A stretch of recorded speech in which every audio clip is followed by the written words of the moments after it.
A mother's journey of faith, the tension of healing. Where is God when the miracle doesn't come?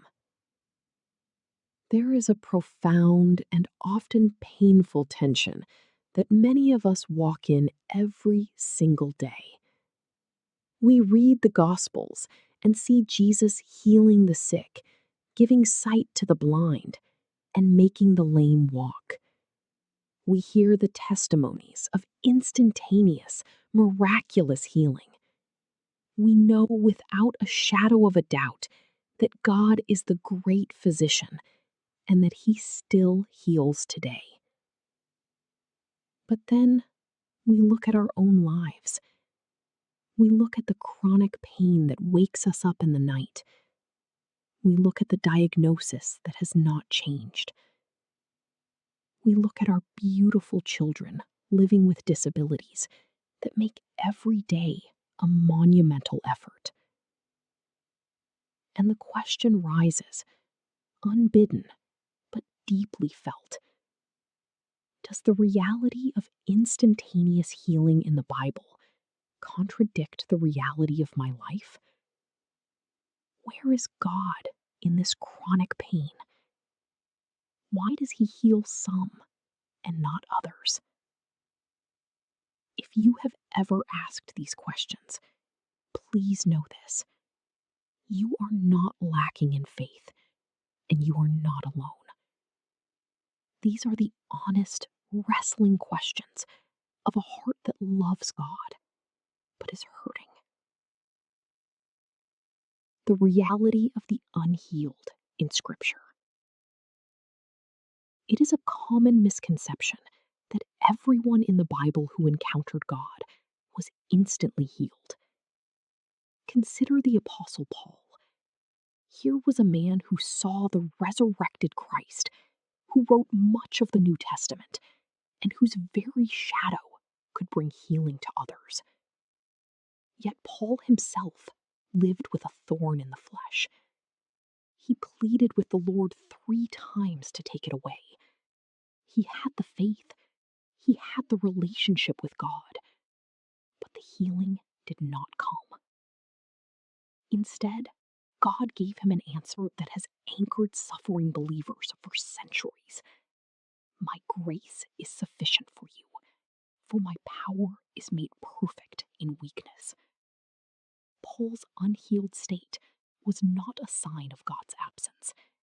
It became the very canvas upon which God's sustaining grace was displayed. Separating sickness from sin. One of the most damaging things a mother of a child with special needs can hear is the implication that their suffering is the result of hidden sin or insufficient faith. Jesus himself dismantled this theology. In John chapter 9, when his disciples saw a man blind from birth, they asked, "Rabbi, who sinned, this man or his parents, that he was born blind?" Jesus answered unequivocally, "Neither this man nor his parents sinned. He was born blind so that God's works might be revealed in him."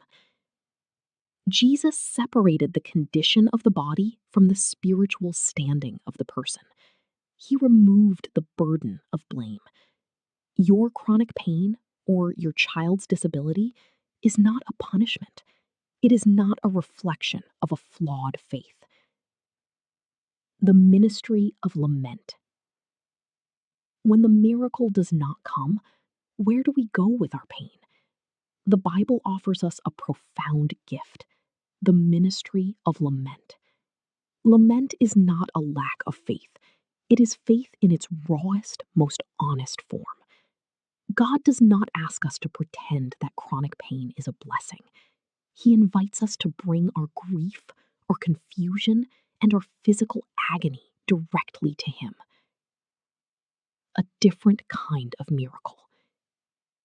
Does the fact of instantaneous healing contradict the life of chronic pain? No. It points to the ultimate reality that one day all things will be made new. He will wipe every tear from their eyes. There will be no more death or mourning or crying or pain. But in the meantime, God is performing a different kind of miracle. When you wake up exhausted, in pain, and yet you still choose to love your child, to serve your family, and to whisper a prayer of trust, that is a miracle. Where is God in the chronic pain? He is right there in the room with you. He is in the quiet strength that gets you out of bed. He is the anchor holding you steady when the storm threatens to pull you under. You are seen. You are loved. And your journey, scars and all, is held securely in the hands of God.